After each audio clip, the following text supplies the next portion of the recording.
Ah. Ata. 待ってよルフィ、誰なのよあれは。ルフィさんの知り合いなの？俺の兄ちゃんだ。Nichan! I'm good with Nichan. It could have been Nichan or Aniki. Either way. Whoa. Whoa, that looked so cool. I was hoping for Aniki. Aniki does mean what I think it means, right? It's older brother as well. And here we go. Episode 92. The hero of Alabasta. Or Alabasta. And the ballerina on deck. As far as I know, the L and the R in Alabasta are interchangeable. Because apparently it's an L, but... Or it's an R and it turns into an... I don't remember, but apparently they're interchangeable, so either way is correct. Anyway, let's start with my notes on episode 92. It's very obvious from the clothing and various other hints that this part of the world is Egyptian inspired. I don't know why I did that. I really love it because Egypt is such a beautiful, culturally rich place. From what I've seen online, I've never actually been there, just FYI. I'm going off of what I know from movies and seeing it online, and yes. I'm looking forward to seeing more from Alabasta, the people and how Luffy and his crew interact or deal with their culture. Like, will that have an influence at all? For example, when they wanted to eat the Sea King cat thing, but Vivi stopped them because they are considered sacred. So that is an example of what I mean. Like, I want to see these interactions and how they handle being in a place so culturally different. Even though every moment of the show is really like that, because every island that they go to is so different in terms of the people and who they are and what they eat and, you know, okay. It seems like Crocodile is coming to save the people, but he does not act like a hero type, like, you know, your conventional hero type. Since he says silence commoners, like, only come for the heads of those pirates. The people still clearly revere him though, even going so far to call him the king of the desert. I was quite surprised to see that he has a hook for a hand, but I think it looks really cool. It looks very piratey. Because, you know, what do I know about pirates? Hooks for hands, peg legs, parrots, aye, matey, those kinds of things. But anyway, he looks really cool. I'm not sure if this is important, but Luffy and his crew, they talked about a hot spot in the ocean. Nami told them about it, of course. She is very intelligent. She like just knows a lot. It's a place where magma rises, she said. There are actually more volcanoes on the ocean floor than on land. If it stays like this, in another few thousand or 10,000 years, there will be a new island here. I wonder if this is important. Not that I think we'll ever come back to this specific place in this story in like 10,000 years and see which island had formed in 1,000 years from now. I'm just curious if understanding this principle about how some islands are or have been formed is important for later in the story. Or is it just like some cool teaching moment that Oda slipped in there? Mr. Tubong Clay-sama is absolutely fucking hilarious. Especially his voice and the way that he says things. It makes it really difficult for me to edit because... Oh, sorry. I have to cut 3 seconds out every 9 seconds at least. So every 9 seconds of video, I have to cut at least 3 seconds out. Sorry about that sentence. It doesn't seem structured very well.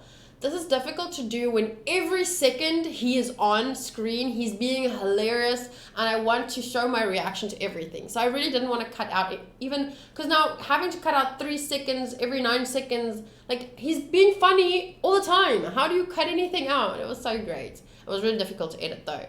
And he even said this quote that I need to put in my, I think I did put it in my notes, in my other notes, the lists one. To true friendship, how long you've known each other means nothing. Mr. Tubong Clay. I think that was so funny. But such a meaningful quote, you know? But the way he said it, when he glanced back at them with tears in his eyes, it was so funny. obviously him being able to turn into the king and all of Luffy's crew, except he can't turn into Vivi and Sanji, it's going to come back and bite us on the ass. I'm just curious though, despite this power being very useful, it doesn't seem strong necessarily. Let me just explain what I mean in a bit. I first want to say his power might be related to what Crocodile's master plan is. Like Ace said in episode, because tonight I watched episode 95 and 96. I recorded those reactions. And Ace said something like, what did he say? He said, it seems weird, like a pirate wanting to take over a country and become king and settle in one place. Like, that doesn't sound right. There's more. There's an ulterior motive here. Like, what's really going on? And him, I wonder if Mr. Two's power is related to that ulterior motive. Like, what? What is his... Why? Why does he want to take over a country? Like, why? But I mean, if you think about it, it's similar to... I think I mentioned this in the notes anyway later, but it's similar to what Arlong wanted to do. Like, have this... But he wanted a fishman empire, and now Crocodile wants like a Baroque works empire. But what is he... Why? What then? You know? Okay, so anyway, I was talking about Mr. Chu's power. It doesn't seem very strong unless then I realized if he can use their voice and not just look like them, does that mean he'd also have their skills, strength, and power? For example, would he be able to fight with Zoro's skills? Or would he be able to use Luffy's Gomu Gomu power if he were imitating their bodies? That could be very dangerous. The interactions not between them, but with them, Usopp and Chopper, they're hilarious together, and I feel like they make a good pair. I loved seeing these two freak out together. They're so funny, and I also loved how easily Chopper believed Usopp's lies. They make such a great little combo, like comedic combo. So funny. Seeing Vivi stop them from eating the giant sea cat, I was curious about why cats were sacred in Egypt. Since Nefertari is an Egyptian surname and Alabasta seems to be inspired by the culture. I read that the ancient Egyptians held cats in the highest esteem, and the penalties for injuring or killing a cat were severe. Like, you could be killed for killing a cat. They worshipped a cat goddess, often represented as half feline, half woman, whom they called Bastet. The main center for the worship of Bastet was in northern Egypt at the city of Bubastis. Cats were praised for killing venomous snakes and protecting the pharaoh since at least the first dynasty of Egypt. And then there's just this little information thing that I screenshotted from a website. Starting around 1000 BCE, gigantic cemeteries full of tens of thousands of cats became fairly widespread. The cats were elaborately wrapped and decorated, possibly by temple attendants. Roman travelers to Egypt described how regular Egyptians revered cats, sometimes traveling long distances to bury a deceased cat in a cemetery. Killing a cat may have been a capital offense. So a capital offense. So that's why Vivi was very strict about, like, do not kill that. No, you can't. No. And then this scene was just a really great moment to see them all together like this. And then I think at the end of probably the episode I watched tonight, episode 95 or 96, there was another moment where they all cheered with Ace, and that was just another... I love seeing them together like this. And look at little Chopper on his wooden box, so cute. Oh, I really love them. I want to be their friend. Episode 93, coming to the Desert Kingdom, the rain calling powder and the rebel army. I won't be taking too many notes for episode 93 since it's marked as half filler. I ended up kind of taking a lot of notes though. Apparently though, something was explained more clearly in this episode because it wasn't explained well in the manga. I'm assuming it was the part about the rain calling powder or something about the rebel army, since those are referred to in the episode title. I'll keep an eye out for details while editing. And then I just made a lot of notes on the names of places. Northwest of the city, they are currently in Northwest of the city they're currently in is Yuba Oasis. So that's where Ace also needs to go.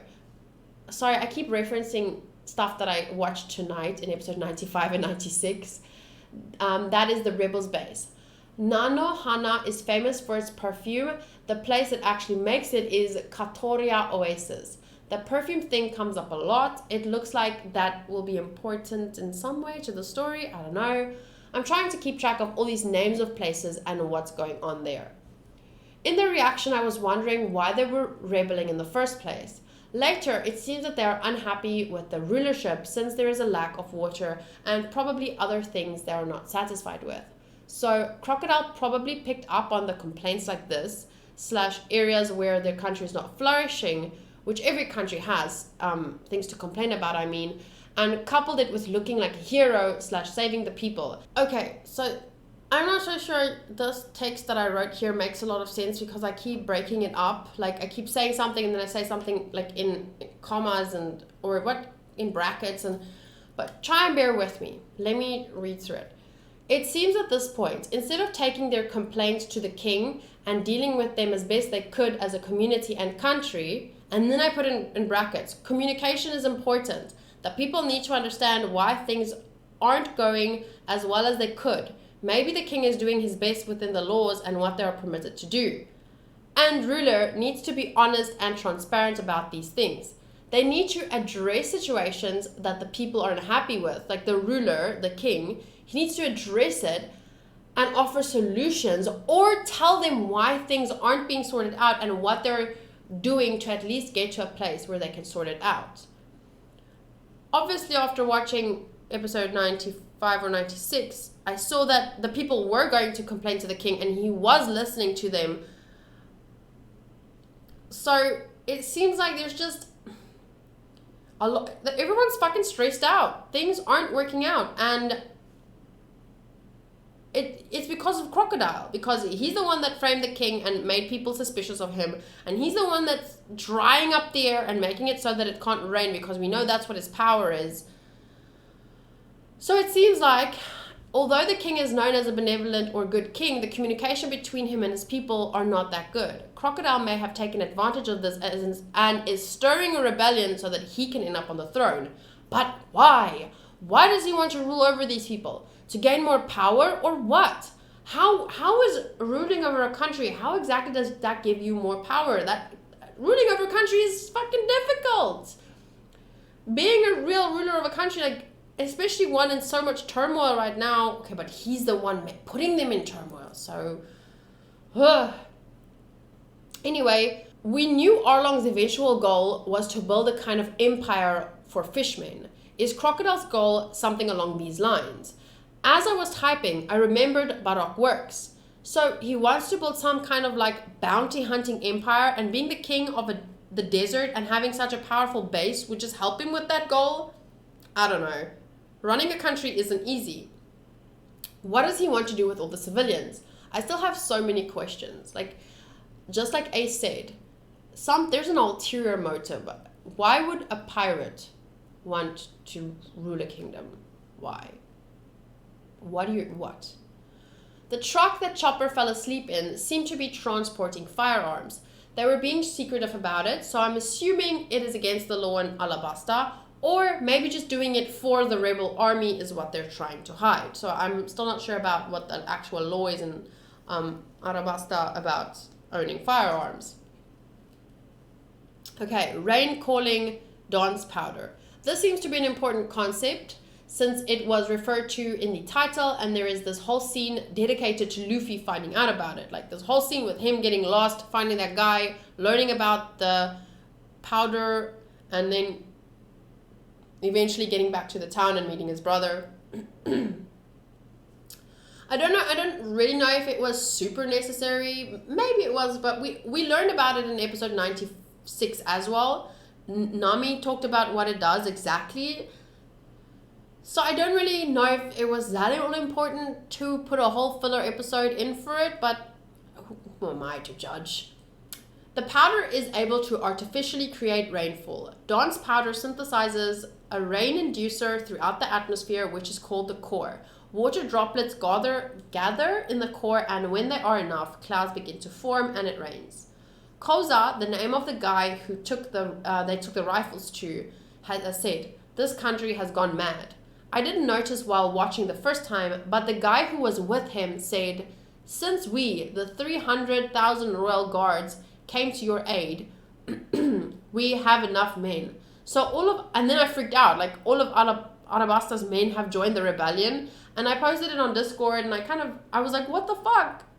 Vivi talked about having people, and then now we find out like 300,000 of the royal guards, like they're in the rebel army. And then Nuki, who is one of my patrons, said it was in the newspaper. So half of the royal army is in the rebel army, but fuck, where 300,000? Who's taking care of them? Where are they getting food and water? Like, it's still very confusing to me. These two moments I find really precious, and I'm going to be so sad when she leaves the crew. So most important thing here is just I'm still very confused about the whole situation. Like the royal army split in two, and half of them joined the rebel army, but like where are they? And yeah, it's scary, and it's I just want things to be resolved. And this arc is quite long, so I don't know what it's going to take to get things sorted out, because a country in turmoil like this, it doesn't get solved overnight. Episode 94, Reunion of the Powerful. His name is Fire Fist Ace. This is the last episode to use the Before Dawn as the ending. So I just put that there to remind myself to watch the last two endings that I didn't see. Or no, the new one I watched and the last one I watched. And I actually watched all of, like, both openings and the other 4 endings. So remind me, if I didn't post the link to that in the description of the video, I want to share it with everyone, just my thoughts on all the openings and everything. This is a cool quote from Ace. He said, "Sorry, but I have no interest in living for 1,000 years. It's enough if I can live through today."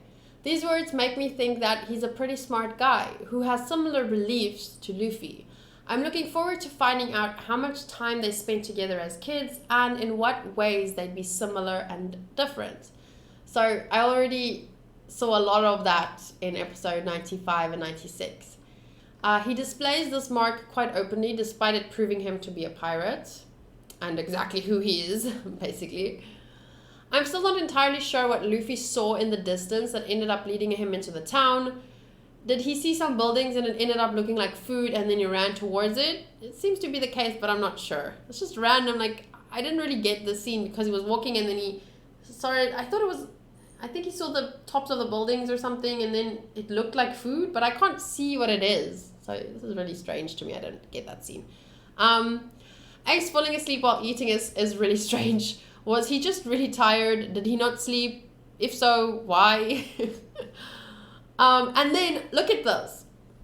I wrote this before figuring this out in the next. I said, also, I'm curious about that ASOE on his arm, if that is what it is. I'm not sure if that's an S. I'm not sure if the S is an S or if the O with the dot in the middle is even an O. I wonder if it has something to do with what Smoker said, that he is a commander of the Whitebeard Pirate 2nd Division. But it's not, it's his name. I found that out later when I could see the tattoo better. Because if you look at it here, look. Can I zoom in more? I can't zoom in any more than this. But it looks like it's an A, clearly. And then there's an S below it, but it has I didn't see it has an X through it. It just looks like there's one, you know, like you get a dollar sign, like, and then the stripe through. It just looks like an S with a 1 stripe through, but then later I saw it has 2 stripes through. And then if you look at the C, the shadow, because you see he has these little stripes on him, on his arms, there's one right there where the C is. And it makes the C look like a weird O with a dot in the middle and then an E. But I thought it was like Asoe or ASOE, and it's actually his name, which is apparently they wanted to make it ASE, and it was like, no, my name is spelled with a C. Bug!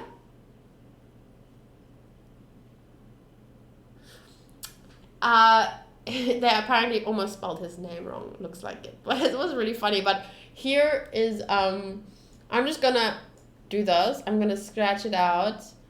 How do I do that? Format text, strike through, and then LOL. Wait, like this. Now, format text, not strike through. LOL, it's ace. And then that is scratched out. Format text, strike through. It's ace. With a dot in the middle of the C. With a dot in the middle of the C. Ha, ha, ha. Okay. Hey, don't underline my ha ha ha.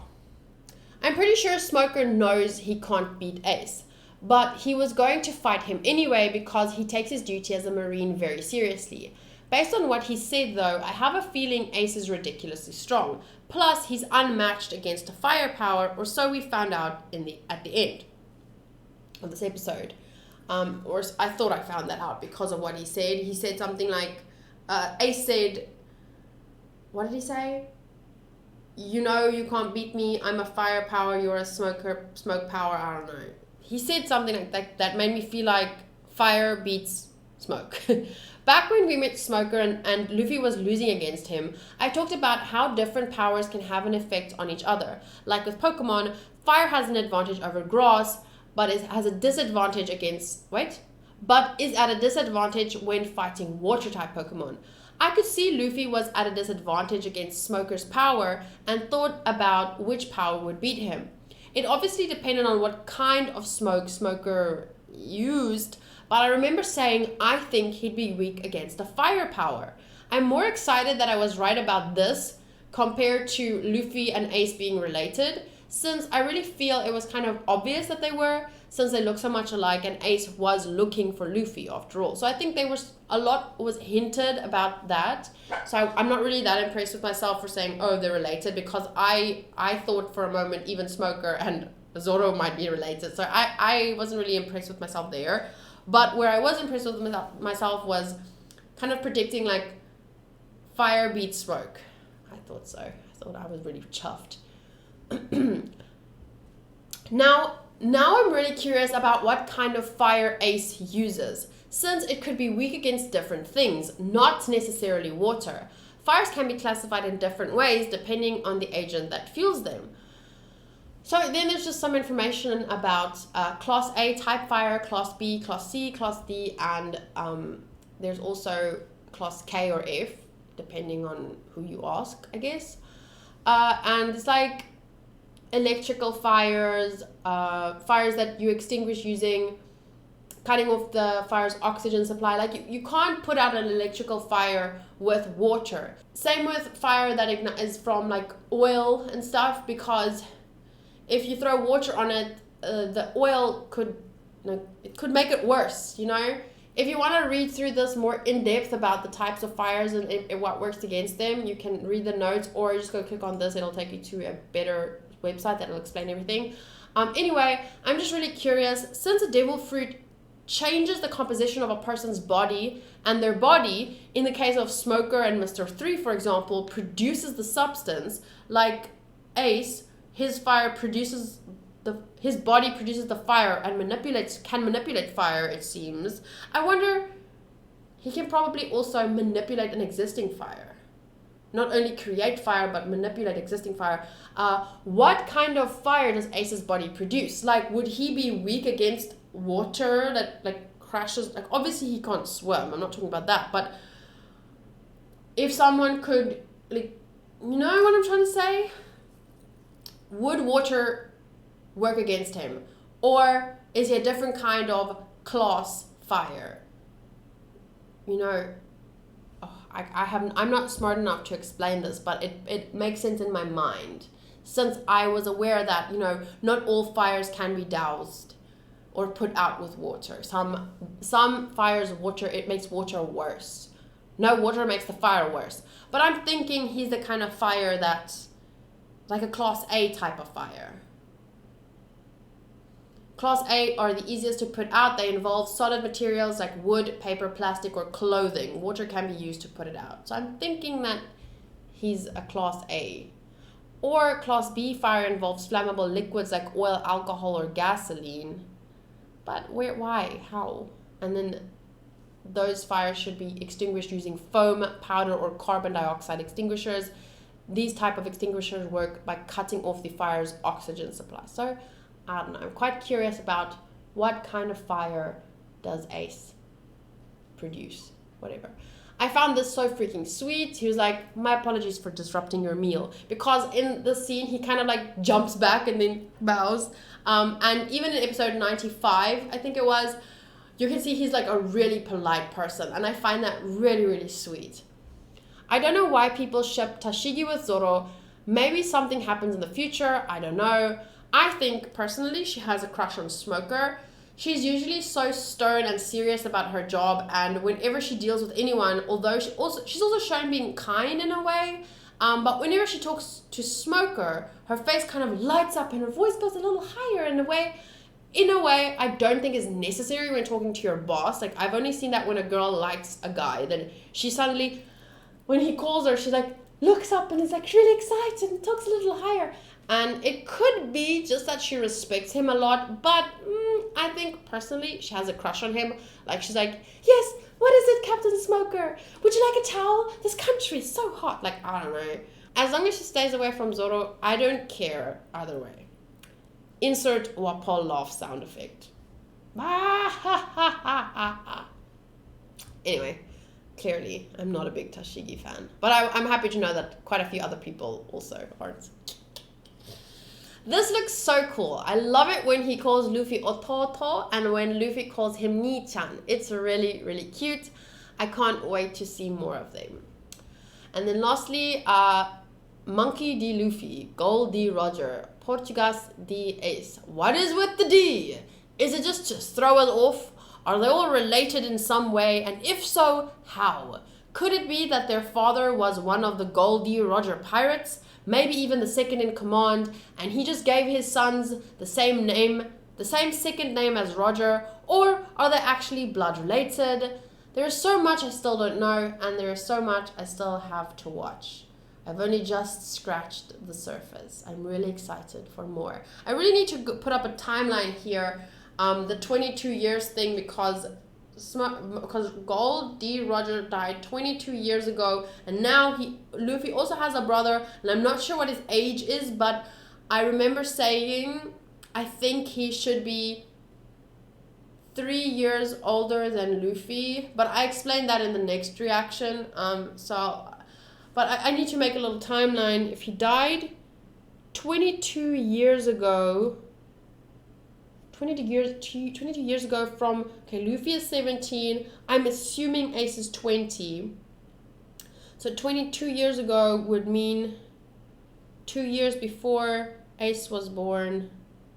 And I don't know how old Gold D. Roger was when he died. Could be 40. And then maybe his second in command was 36. And then 2 years later, he had Ace. And then 3 more years later, he had Luffy with his wife or whoever. Who is Luffy's parents? There's so much I don't know. But I'm really excited to find out. Okay, so that's it from my side. I'm now going to spend the rest of tonight. It is 2:15 in the morning. I'm going to spend, I usually go to bed around 4, between 4 and 5. But I really want to go to bed at 4. So I'm going to quickly edit this in and then upload it while I sleep and then post it in the afternoon. Usually it's on a Friday night I post it, but now I'm posting it on Saturday afternoon, which isn't that much later, so I hope it's okay. Big thank you to everyone who watched with me and who listened to my thoughts. I really appreciate it, and I will see you guys in the next video, which will be my review, my reaction and review of episode 95 and 96. Thank you so much for being here, and I'll see you next time. Bye!